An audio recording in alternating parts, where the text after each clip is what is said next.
Shri Ram Jai Ram Jai Jai Ram Shri Ram Jai Ram Jai Jai Ram Shri Ram Jai Ram Jai Jai Ram Shri Ram Jai Ram Jai Jai Ram Shri Ram Jai Ram Jai Jai Ram Shri Ram Jai Ram Jai Jai Ram Shri Ram Jai Ram Jai Jai Ram Shri Ram Jai Ram Jai Jai Ram Shri Ram Jai Ram Jai Jai Ram Shri Ram Jai Ram Jai Jai Ram Shri Ram Jai Ram Jai Jai Ram Shri Ram Jai Ram Jai Jai Ram Shri Ram Jai Ram Jai Jai Ram Shri Ram Jai Ram Jai Jai Ram Shri Ram Jai Ram Jai Jai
Ram Shri Ram Jai Ram Jai Jai Ram Shri Ram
बोलिए शंकर भगवान की जय हो। सिया राम मैं सब जग जानी, करहूँ प्रणाम जोग जोग पानी।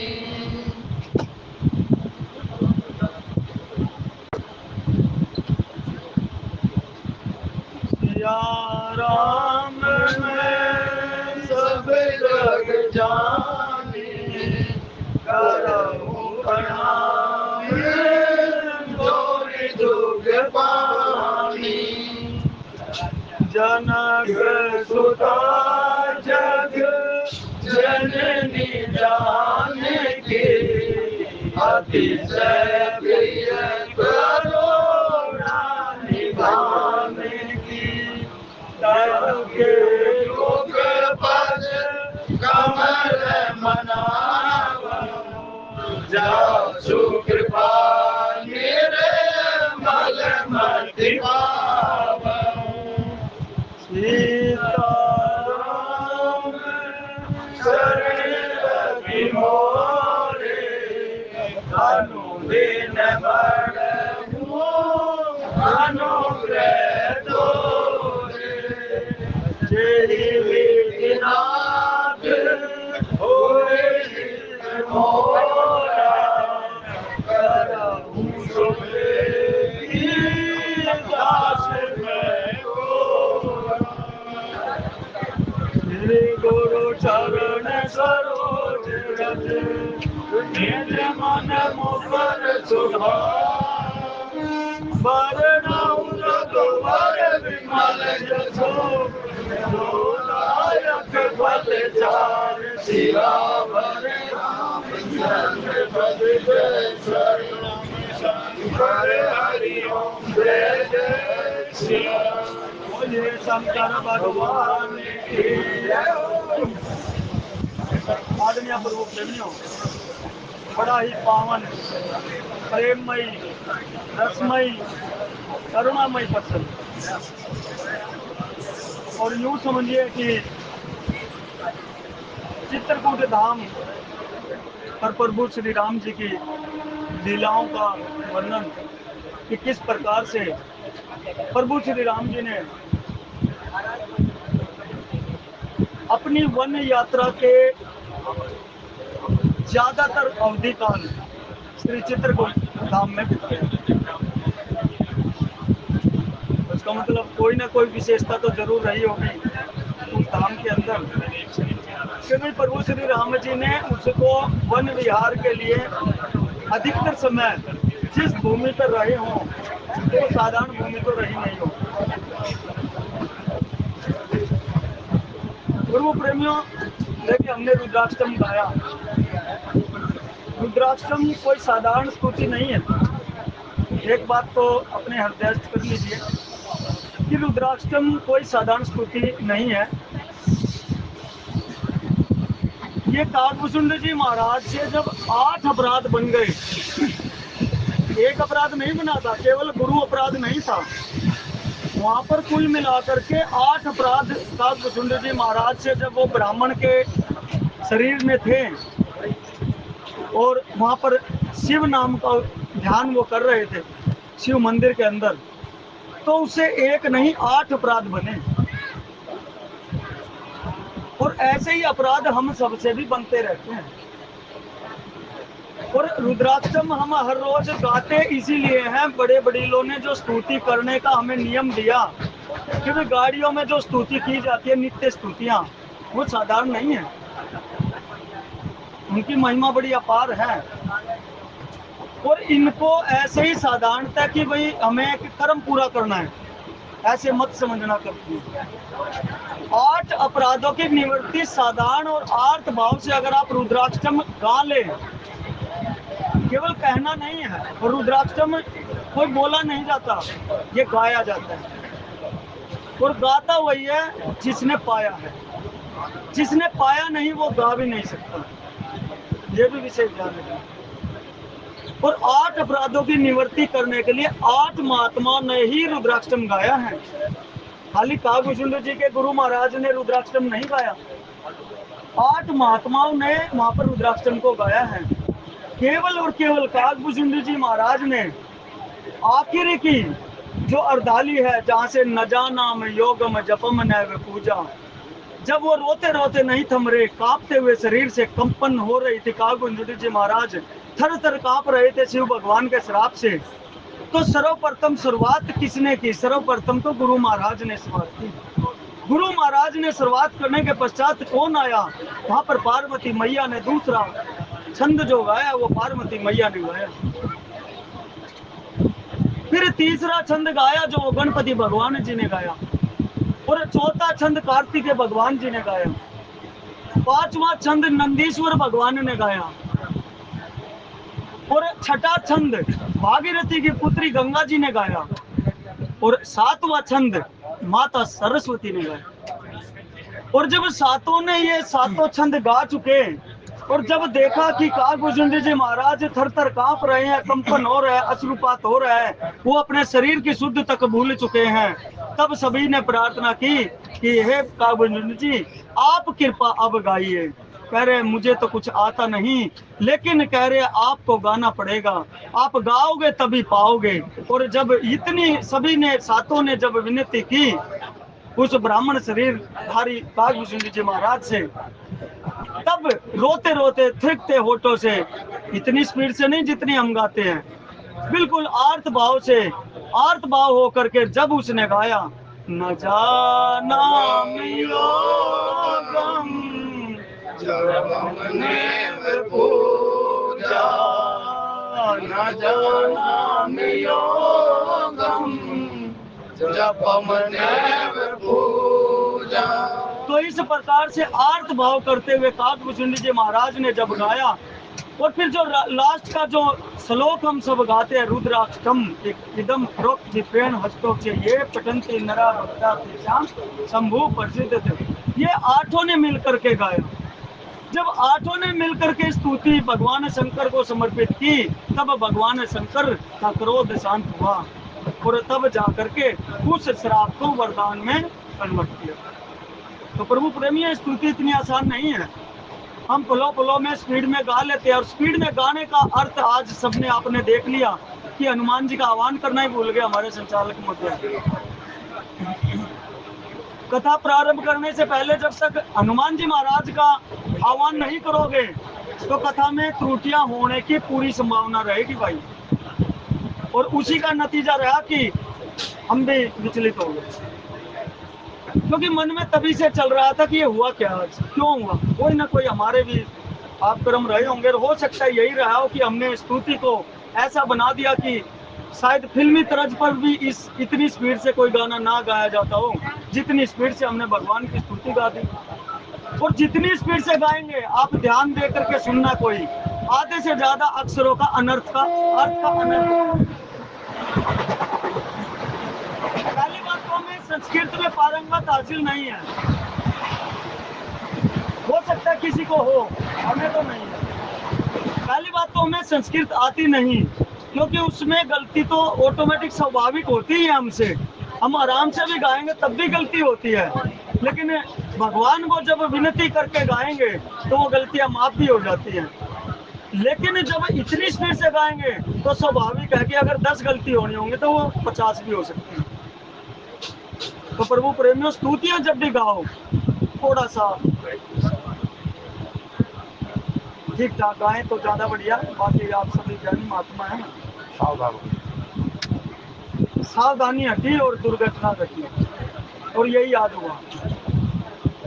तो इस प्रकार से जब देखिए चित्रकूट धाम में सभी आंखों वालों को दर्शन दिए, बिना आंख वालों को दर्शन दिए, चर को अचर को, पेड़ों को पौधों को, सभी कोल की रात भीलों को, सभी को दर्शन देते प्रभु चल रहे हैं। और वहां पर इतना सुख कैसे फैल रहा है प्रभु प्रेमियों, एक बात आप सोचिए। और थोड़े समय बाद और आगे चलेंगे तो सुख फिर वो पेड़ पौधे पशु पक्षी चर अचर सभी विचलित हो जाएंगे थोड़े समय पश्चात। क्यों? क्योंकि वहां पर अभी माता सीता का प्रादुर्भाव साथ में है। संग में कौन है? जगत जननी माता सीता। तो जब तक जगत जननी माता सीता, जब तक वो माँ का प्रादुर्भाव श्री राम जी के साथ है, यानी कि यूं कहिए कि दूसरी तरफ से देखे तो ज्ञान और वैराग्य के साथ जब भक्ति मैया साथ में है तो सुख ही सुख चारों तरफ फैल रहा है। जो भी देख रहे हैं, जिन्होंने देखा वो भी सुखी, जिन्होंने नहीं देखा वो भी सुखी, क्योंकि केवल और केवल सुनने मात्र से वो सुखी हो रहे हैं। बहुत सभी ने तो दर्शन नहीं पाए, जिन्होंने दर्शन नहीं पाए वो भी अत्यंत सुखी हैं सुन सुन के महिमा को, और जिन्होंने देख लिया वो तो सुखी है ही है। अब आप देखिए दर्शन करने के लिए जैसे जैसे पता चलता चला गया, वहां पर संत महात्मा भी आए। संत महात्माओं से भगवान श्री राम जी ने क्या कहा? प्रणाम किया। ऋषिगण आए, मुनिजन आए, सभी को प्रणाम किया, किसी की स्तुति की। लेकिन जब कोल की रात भील सभी आए, वो जब डोने में भर भर के पुष्प पत्र कंद मूल फल भर करके लाए, यहाँ तक कि देवता भी आए, देवताओं ने भी प्रणाम किया केवल। लेकिन प्रभु प्रेमियों सभी को प्रणाम का जवाब प्रणाम से ही मिला। लेकिन यहाँ पर जब कंदमूल फल कोल की रात भील भर करके लाए तो उन्हें क्या मिला? आप सोचिए, उनको तो प्रणाम का फल प्रणाम नहीं मिला। उनसे किसी ने पूछा कि आप भी आए, सभी देवी देवता भी आए थे, संत महात्मा मुनिजन भी आए थे, जो इतने वर्षों से तपस्या कर रहे थे, जिनके कई कई जन्मांतर की साधना संपूर्ण नहीं हो पाई, जिनको आज तक दर्शन नहीं हो पाए, और जिन्होंने आज तक दर्शन नहीं पा करके आह्लादित नहीं हुए, जिनका जन्म मरण का पीछा भी नहीं छूट पाया, वो तपस्वी भी आए। लेकिन आप, और वो खाली आता है। आप देखिए मुनिजन जितने भी आए खाली आता है, सभी संतजन आए तो खाली आता है। कहीं वर्णन गोस्वामी जी पूरी मानस में नहीं करते कि वो कुछ साथ में लेकर के आए। देवता भी, यहाँ तक कि देवता भी आए तो यहाँ पर खाली आए। आगे चल कर तो फूल बरसाएंगे, युद्ध के समय तो फूल वर्षा करेंगे, लेकिन यहाँ पर ऐसा कहीं वर्णन नहीं है कि वहाँ पर पुष्प वर्षा देवताओं ने की हो। क्यों भाई, जब कोई आता है तो पुष्प वर्षा तो करते हैं ना देवता अक्सर, भगवान प्रभु आए हैं, लेकिन यहाँ पर पुष्प वर्षा भी नहीं की। इसी के कारण जब कंदमूल फल यहाँ पर लेकर के आए कोल की रात भील, सभी से पूछा कि भाई आप किस लिए लेकर के आए, आपको इसके बदले में क्या मिला? आप सभी डोने भर भर करके लेके आए। कह रहे प्रभु हमें आज जीवन का फल प्राप्त हुआ। जीवन का फल क्या प्राप्त हुआ कि हम तो तरह तरह हम इस डोने में प्रेम रूपी पुष्प भर करके ले जाएंगे, श्री राम जी के प्रेम रूपी पुष्प वापस लेकर के जाएंगे, और वापसी जाकर के अपने जो पूर्वज हैं, अपने जो घर में जो हमारे विराजमान हैं, सभी जो बुजुर्ग हैं जो हमारे साथ नहीं आ पाए, यहाँ तक कि हमारे जो पितृ देवता तक भी हैं, जिस प्रकार से केवट जी महाराज ने सर्वप्रथम अपने पितृगणों को, यानी कि कई पीढ़ियों पीछे तक उनका तर्पण कर दिया, कई पीढ़ियों तक भी वो चरणों तक लेकर के प्रभु श्री राम जी का और उनको अर्पण किया, तो वो भी तर गए। और प्रभु प्रेमियों कई जगह ऐसा भी वर्णन मिलता है कि जब केवट महाराज ने वो चरणों तक अपने पितरों को निमित्त करके छिड़का, घर में तो साक्षात उनके पितर उनको दिखाई पड़े, और पुष्पक विमान में आरूढ़ होकर के साकेत धाम जाते हुए दिखाई पड़े। और ऊपर जाते जाते आकाश मार्ग से वर्षा करते हुए जा रहे हैं और धन्य करते हुए जा रहे हैं कि मेरा कुल आज धन्य हो गया, जो केवट तेरे जैसा भगत मेरे कुल में पैदा हो। तो इसी प्रकार से जब पोल की रात ढील गई, जिन्होंने लूटपाट आज तक की थी प्रभु प्रेमियों, लेकिन आज वो लूटने तो आए, लेकिन वो लूटने के लिए नहीं, खुद से लूटने आए।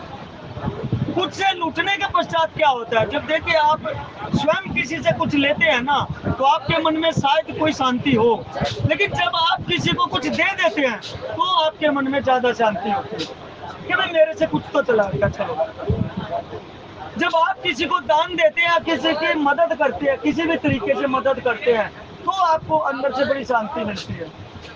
लेकिन जब हम मदद लेते हैं तो शांति नहीं होती प्रभु प्रेमियों। कहीं ना कहीं मन में चल रहा होता है कि इसके बदले में ये कभी ना कभी मेरे से भी कुछ करवाए, और कहीं ना कहीं करना पड़ेगा। लेकिन देखिए यहाँ पर केवल कंदमूल फल खोल की रात बिल लेकर आए, और उस कंदमूल फल के साथ साथ बोले भाई तुम और क्या लेकर के आए हो, जल के बदले जल कहाँ लेकर आए हो? कह रहे हम प्रेम असुर लेकर आए हैं। प्रेमासुर मेरे नैनों में भरे हुए हैं, इन्हीं प्रेमासुर से मैं चरण धोऊंगा प्रभु श्री राम जी। और प्रभु प्रेमियों, जब आर्त भाव से दो आंसू भी आपके टपक गए अगर प्रभु के सामने, तो आपका जीवन सफल हो। जब आर्त भाव से आप विनती करते हैं, कहीं मंदिर में जाते हैं, तो हम करते क्या, जाकर के आंख मीच के खड़े हो जाते हैं। अरे प्रभु को निहारिए, नक कैसी है, शिका कैसी है, नैन कैसे हैं, कान कैसे है, मेरे प्रभु का श्रृंगार कैसा है, मेरे प्रभु के हस्त कमल कैसे हैं, मेरे प्रभु के चरण कमल कैसे हैं।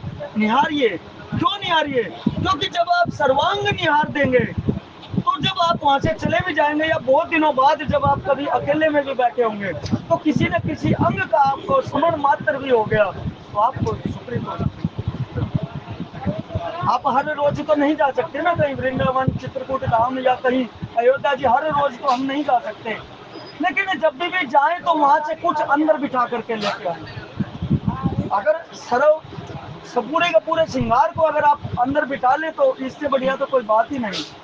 लेकिन कहीं ना कहीं हम इस भाग दौड़ की जिंदगी में उसको भूल जाते हैं। तो कोई ना कोई अगर हमें एक स्मृति भी अगर उस परमपिता परमात्मा की बनी रहेगी, और वो अंत समय में भी, अंत समय हमें पता थोड़ी है कौन सा हमारा अंत समय, अगर अंत समय में एक स्मृति भी, या कि यूं कहिए अगर हमें उसकी परमपिता परमात्मा के किसी पोशाक का भी अगर समान रह गया, क्योंकि प्रभु प्रेमियों परमपिता परमात्मा का हर एक श्रृंगार, हर एक आरूढ़ उसमें वस्तु, चाहे उसके आरूढ़ वंशी का ध्यान आपको आ जाए, या कर कमल में कुछ पहना हो प्रभु ने, कड़े का ध्यान आ जाए, प्रभु ने पैजनियों का ध्यान आ जाए, किसी श्रृंगार का ध्यान उसका रह जाए, अगर एक भी आपके चित्तवृत्ति में बच गया और आपका अंतिम समय नजदीक है, तो आपकी अधोगति हो नहीं सकती। दर्शन करने का यही तो लाभ है, सर्वांग दर्शन करने का यही परम लाभ है प्रभु प्रेमियों। सर्वांग दर्शन कीजिए, आंख खोल के निहारिए, बार बार आप झपकिए, लेकिन उसको अंदर उतारने की कोशिश कीजिए कि वही श्रृंगार हमारे अंदर उतर जाए। तो इस प्रकार से चित्रकूट के विहग मृग बेली विकपत्र निजात, पुण्य पुण्य सब धन्य अस कहीं देव दिन रात सियावर रामचंद्र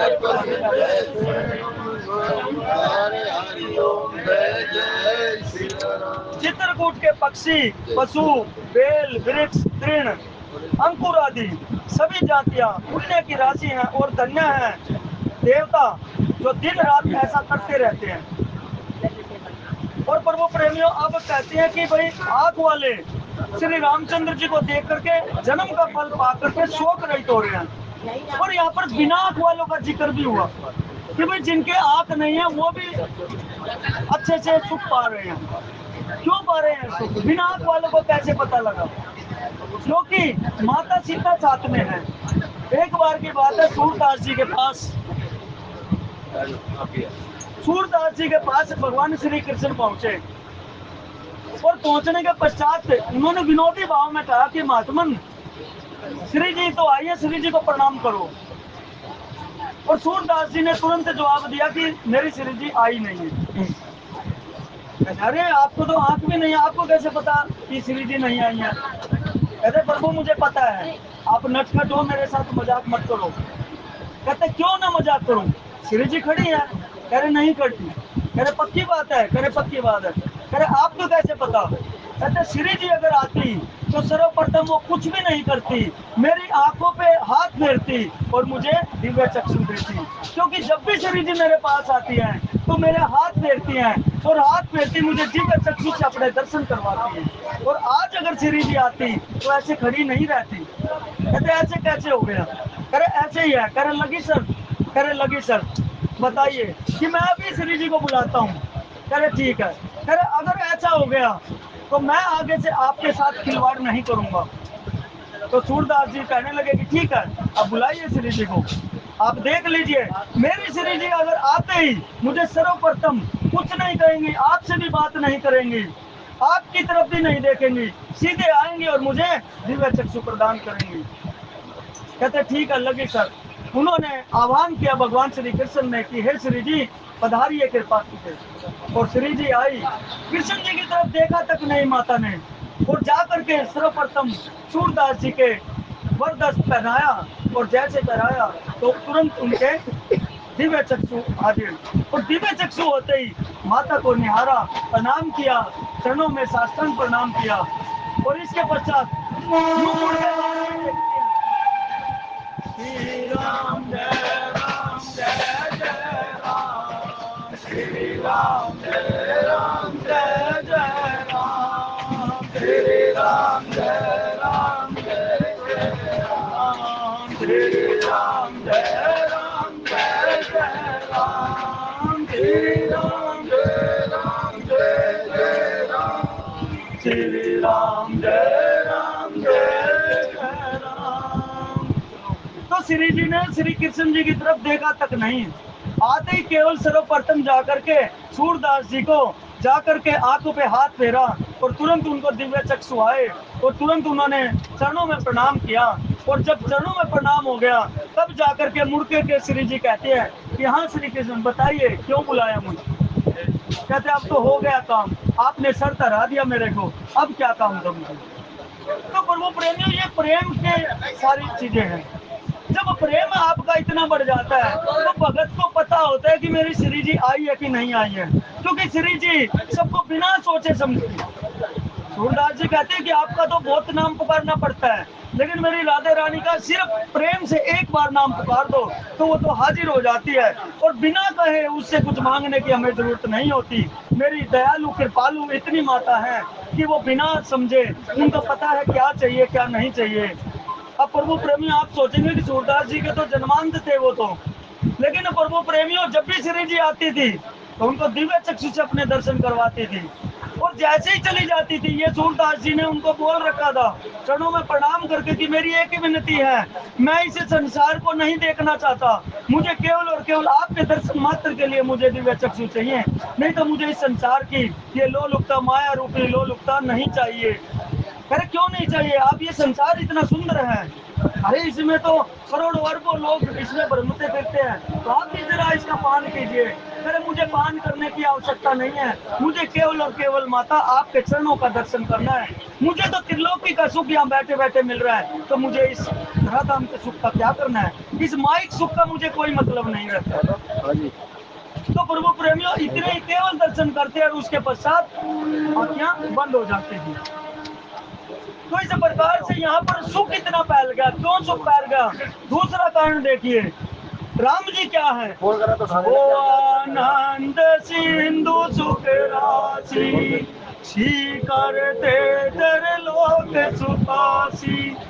यहाँ पर आनंद की राशि है, जो आनंद सिंधु सुख राशि। सिंधु किसको कहते हैं? समुद्र को। और समुद्र कैसा होता है? अथाह, जिसकी कोई था ना पा सका हो।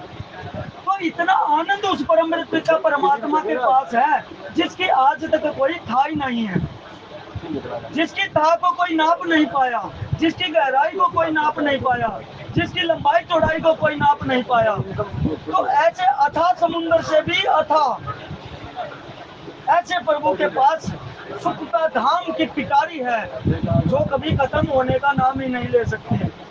तो देखिए, जो आनंद सिंधु सुख राशि, सीकर ते तेरे लोक सुपासी।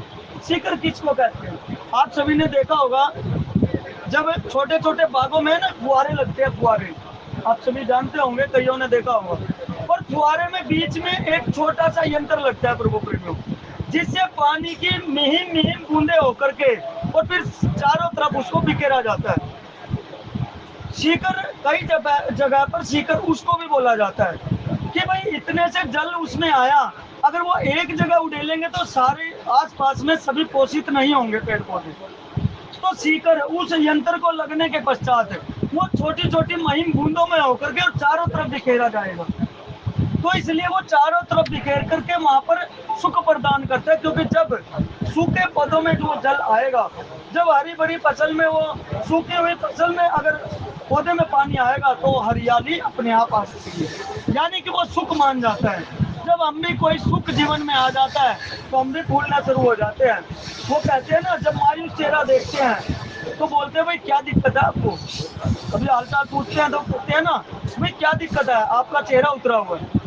लेकिन जब हमारे अंदर खुशी होती है, हम तो इस संसारी खुशी में ही आनंद ले लेते हैं ना प्रभु प्रेमियों, हमें उस असली खुशी का तो ज्ञान है ही नहीं किसी को भी। तो इसलिए उसी खुशी में सरोवर रह करके हम किस प्रकार से आनंदित रह जाते हैं, चेहरे पर लाली बढ़ जाती है। लेकिन प्रभु प्रेमियों, जिसने आध्यात्मिकता में बढ़ करके खुशी ढूंढना शुरू कर दी, उसके चेहरे का जो नूर होता है वो कभी फीका पड़ने वाला नहीं। आप सभी जानते हैं वृंदावन के अंदर आजकल कितने महान संत वहां पर दिखते हैं आपको। सोशल मीडिया का जमाना है, आप सभी जानते हैं। इतना कुछ होने के पश्चात भी उनके चेहरे का नूर तनिक भी कम नहीं है, इतना कुछ होने के पश्चात। तो इस प्रकार से वो कौन सा बल है, कौन सा सुख उसके अंदर है, वो परमपिता परमात्मा का ही सुख तो बैठा है अंदर। वो आनंद की राशि ही तो अंदर बैठ गई है, उसी को तो उन्होंने विराजमान कर लिया है, जिसका निहारा करते करते श्री राम जी के साथ श्री जानकी जी और लखन लाल जी साथ चलते चलते जहाँ जहाँ गुजर रहे हैं, वहां पर यूं देखिए कि जो पेड़ पौधे सूखे पड़े थे वो भी हरे भरे होते चले गए। क्यों? क्योंकि सुख उन्होंने माना, और सुख की राशि जब आती है तो इसी प्रकार से, और ये तो साक्षात सुख के समुद्र हैं, तो सुख का समुद्र जहाँ से निकल जाए तो सुख के समुद्र को देख करके कौन सुखी नहीं होगा प्रभु प्रेमियों।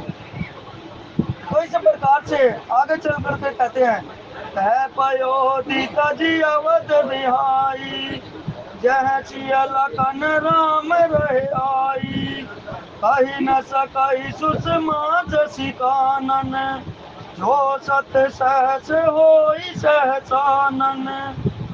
क्षीर सागर को त्याग करके और श्री अयोध्या जी को छोड़कर, और यहाँ पर देखिए प्रथम नाम माता सीता का लेते हैं गोस्वामी जी भी, कि भाई क्षीर सागर को छोड़ करके और श्री अयोध्या जी को भी छोड़ करके माता सीता जी के साथ, लखन लाल जी के साथ श्री रामचंद्र जी यहाँ आए। देखिए कर्म एकदम बदल दिया गोस्वामी जी ने, क्योंकि अभी तक चलता क्या रहा था कि श्री रामचंद्र जी के साथ, लखन लाल जी के साथ, माता जानकी के साथ चले आ रहे हैं। लेकिन यहाँ पर कर्म एकदम से बदल दिया, यहाँ पर माता सीता को प्रथम रखा है गोस्वामी जी ने। क्यों? क्योंकि माता कैसी है, माता तो बिना मांगे सब कुछ देने वाली है, वो करुणामयी है, आनंदमयी है, वो तो बिना मांगे ही सुख की बौछार करने वाली है। तो इसलिए यहाँ पर गोस्वामी जी को कर्म बदलना पड़ गया कि माता सीता को पहले ही रखना पड़ गया, क्योंकि वो वात्सल्य की देवी है। वो तो वात्सल्य इस प्रकार से बिखराती हुई चल रही है कि भाई जिसको नहीं भी दर्शन हुए उसको भी वात्सल्य के आधार पर उसको भी सुख प्रदान कर रही है, उसको निहार निहार के सुखी सब हो रहे हैं। सोम भरणी कहो विधि के ही, आबर कमट की मंदर ले ही, छे वही लखनु करम मन बानी, जाई नशीलु स्नेह बकानी। और उस सुख का वर्णन भला कौन कर सकता है, और मैं तो किस प्रकार से उसका वर्णन कर सकता हूँ। क्यों? क्योंकि इस प्रकार से मानिए कि जिस प्रकार कछुआ क्या कभी मंदराचल पर्वत को उठा सकता है, गोस्वामी जी कह रहे कि उस सुख का वर्णन मैं कर ही नहीं सकता। जो सुख वहाँ चित्रकूट धाम में अभी फैला हुआ है, जिस सुख का वर्णन वहाँ पर कोल की रात भील कर रहे हैं, जिस सुख का आनंद वहाँ पर सभी पेड़ पौधे मुनि जन सभी यहाँ तक कि पत्थरों तक भी, पत्थर भी वहाँ पर प्रभु प्रेमियों सुखी हो रहे हैं। क्यों? क्योंकि जिस मंदराचल को मथा था प्रभु श्री राम जी ने, भगवान ने वहाँ पर जब मथानी बन करके मथा था, उसने कहा कि प्रभु मेरा तो कोई अस्तित्व रहेगा ही नहीं, अब मुझे कौन जानेगा, मेरा तो अस्तित्व समाप्त हो गया, कि मैंने तो विष भी निकाल दिया, अब मुझे तो कोई जानेगा नहीं। तब भगवान ने उसको भी वरदान दिया कि कलयुग के अंदर आपकी भी पूजा होगी और द्वापर युग में मैं ही श्री कृष्ण रूप में आऊंगा, तो आपको गोवर्धन रूप में वहां पर ऐसी जगह पे स्थापित होगा जहां पर आपको सभी भगत जन आपको पूजित करेंगे, यहाँ तक कि आपकी परिक्रमा लगाएंगे और सुख प्रदान होगा। क्योंकि प्रभु प्रेमियों जिसने लीला में सहयोग किया, इसी तरीके से तो कहते हैं कि भाई सत्संग में हमेशा सहयोग करो। जिसने प्रभु श्री राम जी की लीला में तनिक भी सहयोग किया, आप सभी गिलहरी की कथा आप सभी जानते हैं, गिलहरी ने भी तनिक से सहयोग किया था, उसको भी प्रभु ने किस प्रकार से वरदान दिए। तो जिसने तनिक भी सहयोग किया। और एक बार बड़ी सुंदर कथा आती है प्रभु प्रेमियों, जब भगवान श्री राम जी रावण को मार करके लंका को जीत करके वापिस अयोध्यापुरी आए, सभी के साथ बंदरों के साथ, सभी वानर भालुओं को साथ लेकर के, हनुमान जी जामवंत की सभी, तो उधर से जनक जी के मन में आया कि भाई कई साल हो गए, मेरी परम सीता भी नहीं आई, मेरी बच्ची के दर्शन भी नहीं हो पाए, मुझे कितने साल बीत गए और वनवास में कितने कष्ट झेले होंगे, और मेरे जामाता मेरे दामाद श्री राम जी भी नहीं आए, उनके भी दर्शन मुझे नहीं हुए, और न जाने कितना अथाह युद्ध वो लड़ करके आए हैं, तो क्यों ना उनको कुछ दिन के लिए जनकपुर में बुलाया। तो उन्होंने पत्र लिखा जनक जी महाराज ने, हे दामाद जी कृपया कुछ दिन के लिए अपने वानर भालुओं को लेकर के, सभी सेनापतियों को लेकर के, और कुछ दिन तक इन्होंने युद्ध में आपकी बड़ी सहायता की है, कुछ दिन हमें भी सेवा का मौका दीजिए, और कुछ दिन मैं भी पुत्री का सुख, पुत्री का मुख देके मुझे बहुत दिन हो गए, मुझे भी कृपा थोड़े दिन सुख प्रदान कीजिए, आपने सभी को सुख दिया है, वनवास में सभी को सुखी किया है, तो तनिक सा सुख मुझे भी दे दीजिए। तो जैसे ही पत्र आया हनुमान जी के हाथ पढ़वाया, हनुमान जी उछल कूद करने लगे कि भाई अब तो जनकपुर में जाएंगे, और वानर भालू भी उछल कूद करने लगे, कह रहे भाई हमने बारात में जो आनंद हुआ था, श्री प्रभु श्री राम जी के विवाह में जो आनंद हुआ था, वो केवल और केवल सुना था, लेकिन हम उसका सौभाग्य प्राप्त नहीं हो पाया। तो अब तो पूरा उछल कूद करने लगे वानर भालू सभी, और उछल कूद करते करते कहते अब तो पूरे जनकपुर वासियों से पैर भी दबाएंगे, हाथ भी दबाएंगे, तरह तरह के मिष्ठान पकवान भी खाएंगे, और सारी हरारत निकालेंगे जितनी प्रभु राम जी ने युद्ध में हम सभी ने उछल कूद की है, तो सारी की सारी अब मजा आएगा। तो सभी उछल कूद करने लगे, और जब ऐसा पत्र पढ़ा तो राम जी ने कहा कि भाई आप जो सिरस जो सभी बड़े बड़े वडील हैं, जो सेनापति हैं, वही सब केवल जाएंगे मेरे साथ, और वानरों को मैं साथ लेकर के नहीं जाऊंगा। सब एकदम हताश हो गए, कह रहे प्रभु ये क्या हुआ, कह रहे भाई क्यों नहीं लेकर जाओगे प्रभु इनको, कहते भाई इनको आचार विचार का ध्यान नहीं है, विनोदी स्वभाव में आचार विचार का ध्यान नहीं है, कहीं भी उठाएंगे पोटी कर देंगे, कहीं भी कुछ मलमूत्र त्याग कर देंगे, कहीं से कुछ तोड़ लेंगे, किसी से छीन लेंगे, किसी से ऐसी छीना चपटी कर लेंगे, तो भाई ससुराल में तो बेइज्जती सहन नहीं होगी, भाई अपनी अयोध्या में जो मर्जी तोड़ फोड़ कर लो कोई बात नहीं हम संभाल लेंगे, लेकिन ससुराल में बेइज्जती हो गई तो वो बात सहन नहीं होगी, तो वहां तो नाक कट जाएगी। और ये कह करके राम जी चले गए वहां से, कह रहे भाई सुबह तैयारी करो चलने की। तो इस प्रकार से जब मायूस हो गए तो सभी ने हनुमान जी से प्रार्थना की, जामवंत जी से सभी ने मिलकर प्रार्थना की कि प्रभु आप ही सिरस है, मैं सबसे बड़ी आप ही है, और राम जी आपकी बात को टाल नहीं सकते, तो कृपा कीजिए हम पर भी। तो जामवंत जी को कहा, जामवंत जी ने जाके कहा कि शांति बरतो, तो चले गए राम जी के पास, कह रहे प्रभु सभी वानरों को भी ले चलो साथ में, कह रहे नहीं भाई ऐसे ऐसे, कह रहे मेरी गारंटी है, अरे देख लो जामन जी, आपकी गारंटी में ले चल रहा हूँ, नहीं तो बात बनने वाली नहीं है। जामन जी बोले कोई बात नहीं प्रभु, मेरी जिम्मेवारी है। अरे एक बार रिहर्सल तो करके देख लो, ये आपकी बात मानेंगे भी कि नहीं। तो जामन जी बोले ठीक है भाई। राम जी ने हाँ भर ली, लेकिन जैसे जैसे मैं करूंगा उसी प्रकार आपको करना है। सारे बंदर उछल कूद करके चरणों में नतमस्तक हो गए कि प्रभु जैसा आप करोगे। जैसे जामुन जी सीधे खड़े हुए, सीधे खड़े हो गए, दोनों हाथ ऊपर किए तो दोनों हाथ ऊपर कर लिए वानरों ने। प्रैक्टिस चल रही थी, जिस प्रकार से झुके तो झुक करके बैठ गए। कह रहे हाँ भाई बात बन जाएगी। तो आपको समय की मर्यादा शॉर्टकट में बताते चले तो सभी जनकपुर पहुंच जाते हैं प्रभु प्रेमी। जनकपुर पहुंचने के पश्चात सभी के पास आहिस्ता आहिस्ता करके बिठा करके चौकी आई। अब पहली बार बंदरों ने चौकी देखी थी, अब चौकी पे बैठ के खाना खाया। चौकी पर बैठा, लेकिन जामवंत जी आराम से बैठे तो उनको भी आराम से बैठे, यूं सावधान मुद्रा में, बिल्कुल आराम से सीधे, यूं भी हिल डुल के नहीं देख रहे किसी की तरफ। चौकी पे बैठे, पत्तल आई, सेब सजी, पूरा यानी कि यूं कहिए कि 56 भोग वहां पर परोसे गए। तो 56 भोग परोसे गए, फिर वहां पर थोड़ा सा जल छिड़का तो सभी वानरों ने देखा कि जामवंत भी जल छिड़क रहे हैं। फिर भोजन के पास जल छिड़कते हैं ना, मंत्रोच्चारण करते हैं, तब दीय वस्तु गोविंदम तुभ्यमेव समर्पये। तो मंत्र बोल करके आह्वान करते हैं ना अन्न देवता को, भगवान को समर्पित करते हैं भोग लगाने के लिए। तो सभी वानरों ने भी कभी किया तो था नहीं, तो ऐसे ऐसे करने लगे वो भी कि भाई उनकी तरह ही करना है सारा कुछ। तो ऐसे करे, जब सब कुछ निमट गया तब उसके पश्चात बोले भाई श्री हरि करो, खाना शुरू करो। तो आचार विचार का ध्यान रखते हुए वानर सब जामवंत जी की तरफ चकचकी लगाए बैठे कि भाई जामवंत जी जैसे करेंगे वैसे ही करना हमने। जामवंत जी खाना शुरू करेंगे तो मैं खाऊंगे, नहीं तो नहीं खाना है। तो ऐसे देखते रहे कि जामवंत जी, अब अंदर तो भूख लग रही, 56 प्रकार के भोजन व्यंजन वहां पर बंदरों को कहाँ मिले। अब वहां तो तरह तरह के व्यंजन वहां पर परोसे जा रहे थे।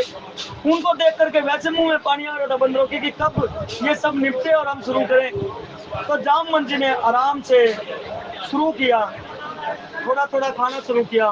एक कोर ले, बंदर भी एक कोर ले, थोड़ा सा इधर घूमे तो वो भी इधर घूमे, थोड़ा सा मिष्टान ले तो बंदर भी मिष्टान ले।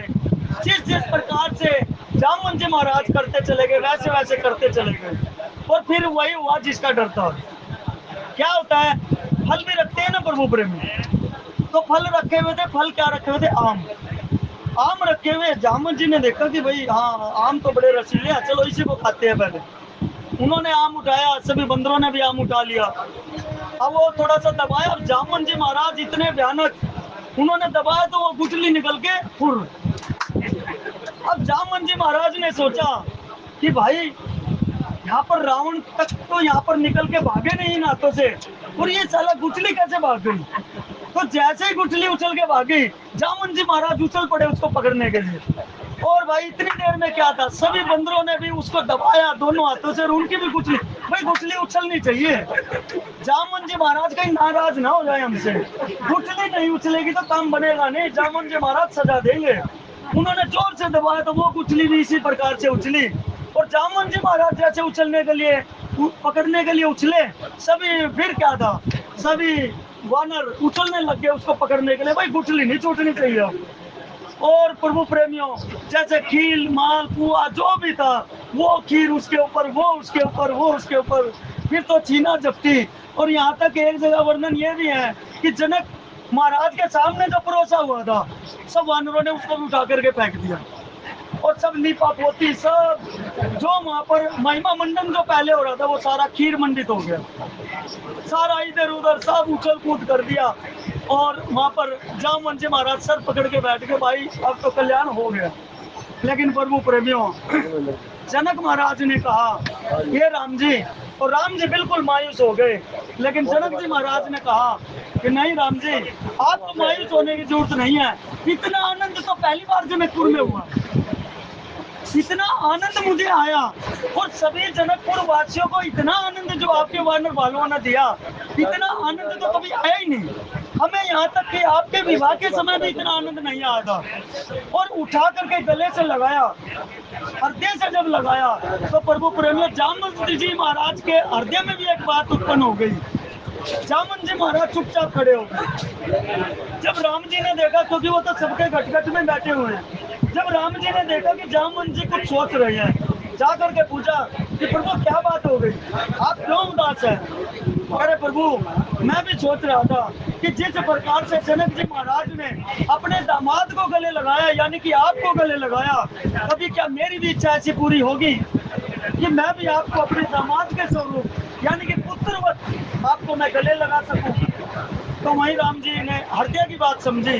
और प्रभु प्रेमियों, वहीं पर राम जी ने बोला कि मैं इस अवतार में तो आपकी इच्छा पूरी नहीं कर सकता, लेकिन इससे अगले अवतार में यानी कि कृष्ण अवतार में आपकी पुत्री का विवाह मेरे साथ होगा और मैं आपको ये सुख अवश्य प्रदान करूंगा। तो इसलिए जामवंत जी महाराज उछल के खुश हो गए। और प्रभु प्रेमियों, द्वापर में जामवंत जी महाराज की ही पुत्री जामवंती के साथ श्री कृष्ण जी का तीसरा विवाह हुआ। और जब जाकर के जामवंत जी महाराज को परम सुख की प्राप्ति हुई।